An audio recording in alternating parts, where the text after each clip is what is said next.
if you plant it, they often will come and add a whole nother dimension to the landscape. This little wren, I think it's just a house wren. When I used to work at the Botanic Garden, this is right next to the retail nursery, and 3 years running, a pair would just make their nest underneath the potting bench, with all of the volunteers and the visitors coming and going, and of course serenade us with their song during the nesting season. It was a lot of fun.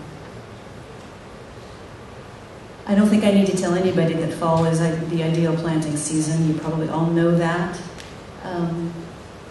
Unless you live in really, really cold areas where you might lose plants to frost, that you might want to plant in the early spring instead.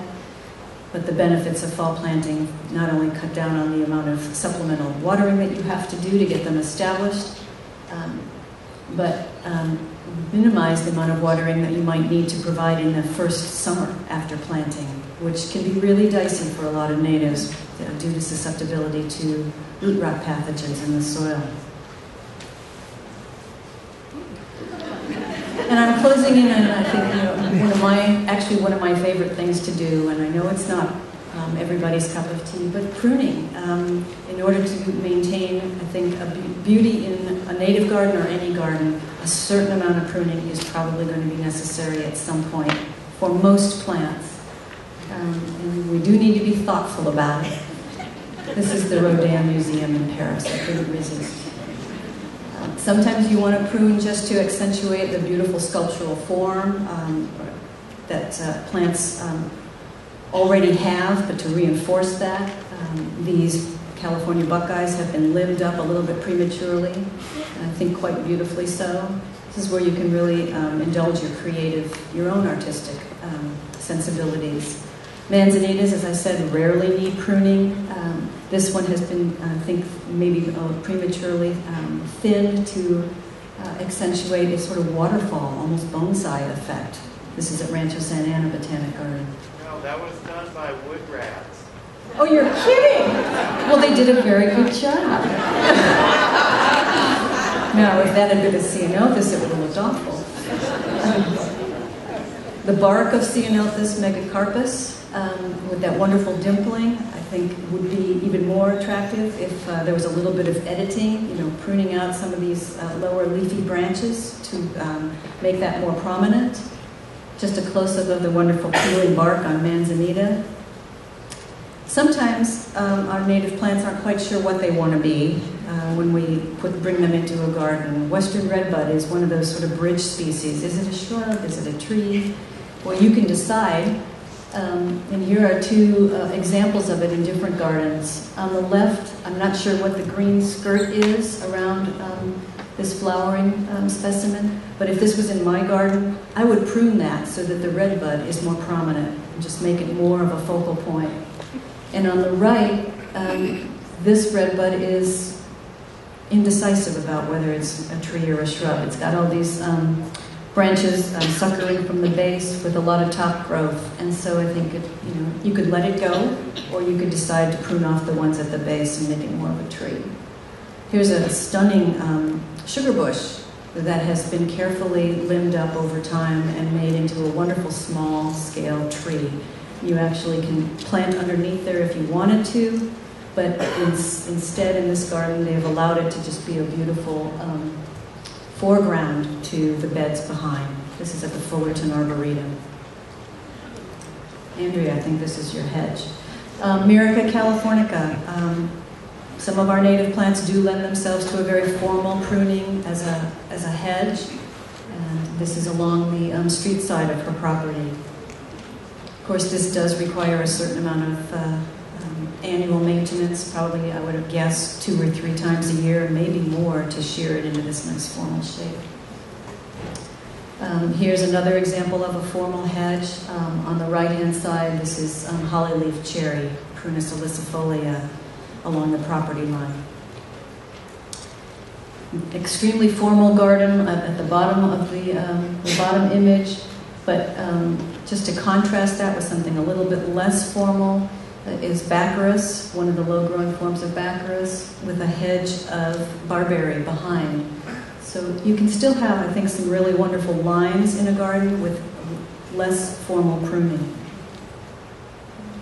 Here's a bit of nature's pruning, a bunch of limbs from pine trees that have accumulated, probably from windstorms and snow. That's up in the Sierras.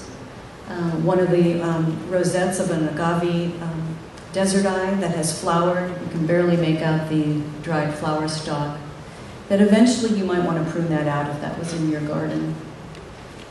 And the same, I think, with this beautiful Great Basin sagebrush, Artemisia tridentata. There has a wonderful sculptural flowing pattern to it, and I would want to accentuate that with just a little bit of judicious pruning. At the Santa Barbara Botanic Garden, this is a couple of different beds, foreground and background, and to my eye there's just too much going on here. It's too busy. The desert lavender is the focal point, but it's being kind of overwhelmed by all of these plants around it, and so this is where, you know, you're getting Carol's aesthetic here. I would do some pruning here. And I did in this garden. This is my garden. This is an example of, you know, sometimes don't believe what the labels say, and I should have known better. This is Ceanothus vandenberg, but actually, you know, this is only supposed to get to be 3 to 5 feet tall. And it was approaching 8 feet, and I decided, you know, it's just taking up too much space in my garden, and I couldn't take it down to the trunk because I was afraid I would kill it. So I selectively pruned it back and tried to bring it more into scale with the rest of my garden. I sort of succeeded. Deadheading, you know, sages, I talked about this. This is a purple sage that's been deadheaded. I had to get my cat in here. Allium unifolium, one of the easiest to grow of our native bulbs, but it can become a weed. And so if you don't want it to travel throughout your garden, then you need to deadhead it before it develops its seed heads. So that's just why I included that. Everybody has included deergrass, Muhlenbergia, and there's Bernard, and there's Dave standing in a field of Muhlenbergia, Figueroa Mountain. Beautiful planting of it at Rancho Santa Ana, and occasionally, you know, maybe every 3 to 5 years, when it starts to get more brown than green, if you cut it back, it'll become a nice lush green mound again, as in the bottom image. Carex pregracilis, maybe once a year you might want to mow this back. Dave sent me these images. This is in his garden, being string line trimmed to rejuvenate it. And nature, of course, does some of this pruning for grasses as well. This is giant wild rye on the left, upper left, after a fire on the right, and then in the bottom, that's the meadow at the Botanic Garden. The green in the background is the giant wild rye, and then in the foreground, Canyon Prince, the beautiful blue one that also benefits from being pruned. Just a few more examples of nature's pruning. Toyon on the upper left, laurel sumac upper right, baccharis bottom right, and elderberry bottom left. So, you know, sometimes these plants in our gardens get too old and woody and thin, and we're not going to set fire to our garden, but you can coppice them and rejuvenate them as well. And here's a baccharis hedge along a street in Santa Barbara, and I would say that's a good candidate for being coppiced. It's gotten way too thin, so this person needs to be brave and just do it. Not unlike this Iva poverty weed that was really old and leggy and got pruned back to rejuvenate it. But of course, several people have already talked about this, that brown is a color and a beautiful color, and just because things get to their maybe dormant stage doesn't mean you should rush out with your clippers and remove them. To me, I think that's an absolutely beautiful stage of the Cleveland sage on the left and Eriogonum arborescens on the right, and embrace those colors as part of our seasonal landscape. And last but not least, every garden needs to go through some kind of renovation at some point in its life. It's not a static practice that we are engaged in. This homeowner planted that oak tree 30 years ago, and obviously it has grown and is casting a tremendous amount of shade. And the ceanothus underneath it now has gotten really leggy because it doesn't have the sun.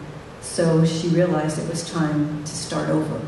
And unfortunately, we're in the middle of, I'm helping her with that right now, so I don't have any pictures to show you, but just a reminder that, you know, our gardens evolve and do periodically need to be renovated. There are very few natives in this garden, but just another example of a garden that is maturing and also senescing at the same time. There's a lot of plants that are dying here and never have been cut back. Drip lines are exposed, and so it needs to be rejuvenated. And just to close with a beautiful image of the meadow of the Santa Barbara Botanic Garden, and a reminder that even though our gardens don't stop, we need to have fun in the process of keeping them beautiful. So thank you very much.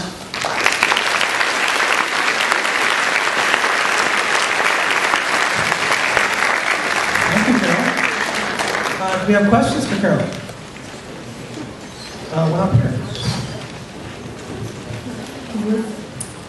Any comment on defensible space versus retaining your leaf litter near a house?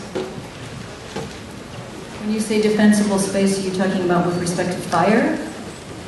Well, there's an entire concept with respect to zoning of your garden to provide a safe area. Depends on which fire department is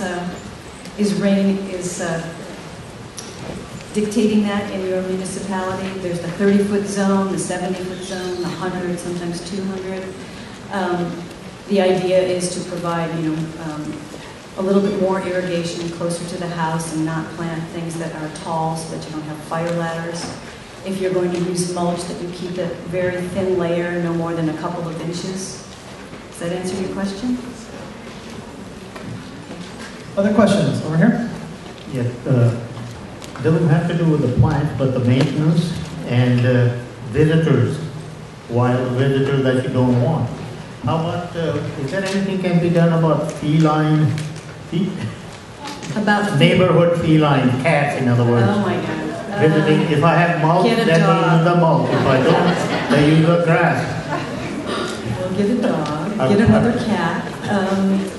I'm sorry, I can't hear you. I don't really know. To try to keep cats out of your garden?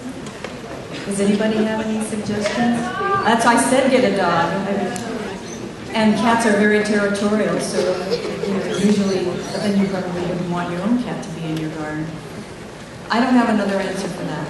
I'm sorry. I think there's repellent products that may or may not work on cats. I've tried those and they haven't worked, so.